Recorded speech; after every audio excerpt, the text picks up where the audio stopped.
ভারতের স্বাধীনতা সংগ্রামের ইতিহাসে দেশবন্ধু চিত্তরঞ্জন দাস এক অবিস্মরণীয় নাম। নিজের ব্যক্তিগত স্বাচ্ছন্দ্য ও প্রতিষ্ঠিত আইনজীবী জীবনের সাফল্যকে পেছনে ফেলে তিনি দেশের স্বাধীনতা সংগ্রামে আত্মনিয়োগ করেছিলেন।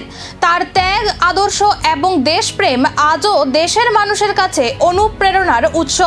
তার ১০০তম মৃত্যুবার্ষিকী উপলক্ষে মঙ্গলবার ওরিয়েন্ট চমুরিতে এইডসোর উদ্যোগে আয়োজন করা হয় এক স্মরণসভা এবং শ্রদ্ধাঞ্জলি অনুষ্ঠান।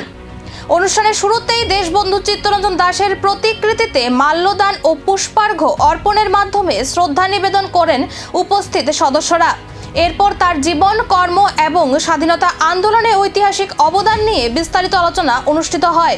বক্তারা বলেন, দেশবন্ধুর আত্মত্যাগ, মানবিক মূল্যবোধ এবং সমাজ গঠনের ভাবনা আজও সমানভাবে প্রাসঙ্গিক। অনুষ্ঠানে উপস্থিত বক্তারা বিশেষভাবে নতুন প্রজন্মের উদ্দেশ্যে দেশবন্ধুর আদর্শ এবং চিন্তাধারা তুলে ধরার প্রয়োজনীয়তার কথা উল্লেখ করেন। তাদের মতে, শুধু ইতিহাসের পাতায় সীমাবদ্ধ না রেখে দেশবন্ধুর আদর্শকে বর্তমান সমাজ ও শিক্ষাক্ষেত্রে আরও বেশি করে চর্চা করা উচিত। তার জীবন থেকে শিক্ষা নিয়ে ন্যায়, সততা এবং জনসেবার আদর্শে উদ্বুদ্ধ হওয়ার আহ্বানও জানানো হয়। এদিনের অনুষ্ঠানে এইডসোর নেতৃত্ব, ছাত্রছাত্রী, যুব প্রতিনিধি এবং বিভিন্ন স্তরের মানুষ উপস্থিত ছিলেন।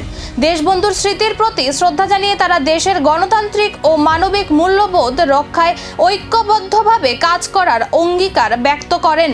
অনুষ্ঠান জুড়ে দেশবন্ধুর কর্মময় জীবনের বিভিন্ন দিক তুলে ধরা হয় এবং তার অবদানকে স্মরণ করা হয় গভীর শ্রদ্ধার সঙ্গে। আজকে ১৬ই জুন মহান নেতা, দেশপ্রেমিক চিত্তরঞ্জন দাসের ১০০তম মৃত্যু শতবর্ষ। এই উপলক্ষে আমরা অল ইন্ডিয়া ডিএসও, ডিআইও এবং অল ইন্ডিয়া এমএসএস যথাযোগ্য মর্যাদার সহিত সারা দেশব্যাপী ওনার এই মৃত্যু শতবর্ষটা উদযাপন করছি এবং রাজ্য আমরা আজকে ওরিয়েন্ট চমুনিতে ওনার বেদি স্থাপন করে পুষ্পার্ঘ্য অর্পণ করার মাধ্যমে ওনার জীবনের যে মূল শিক্ষাগুলো, বিশেষ করে স্বাধীনতা আন্দোলনে উনি যেভাবে নিজের দেশের জন্য সব কিছু বিসর্জন দিয়ে স্বাধীনতা আন্দোলনে অংশগ্রহণ করেছেন এবং শুধু তাই নয়, ওনার যে আদর্শ, ওনার আদর্শটা ছিল মহান আদর্শ। এটা কথা বলেছিলেন ওনারই শিষ্য, ওনার আদর্শ অনুপ্রাণিত হয়ে যে নেতাজি সুভাষচন্দ্র বসু বলেছিলেন ওনার আদর্শ হচ্ছে মহান আদর্শ।